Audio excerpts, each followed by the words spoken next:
Dia 28 de outubro próximo nós temos viaje mais, edição de Aruba Chamber Business Event. Me quero já essa aqui bastante conheci.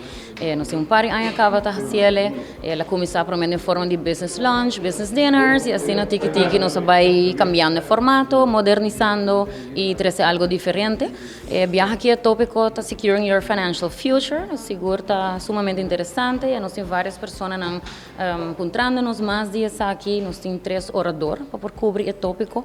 Nós temos orador local, que tem o nome do Sr. Daniel Ferrara, e nós temos 2 oradores internacionais, que é a Sra. Princess Castleberry e Peter Belegas. 2 pessoas aqui estão vindo de merca, e, bueno, tem sondeo para orador nos haya interessante como que cada tem também papel de outro aspecto. O Sr. Peter Belegas, por exemplo, é um financial educator e a coach várias empresas também conheci na merca, ribe parte de financiamento e como bo chega na financial freedom, maneira na tabisa, e pois como bo manejar, o importante é parte de bo finanças.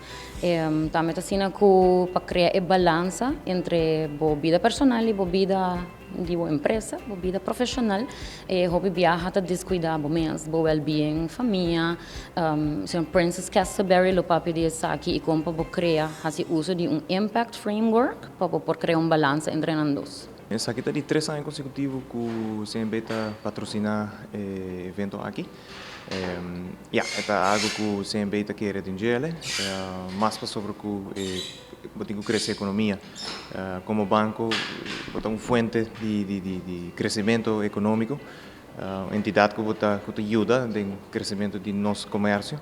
E o café Cata Hasi está trazendo informação de fora, nós temos a informação local está limitada.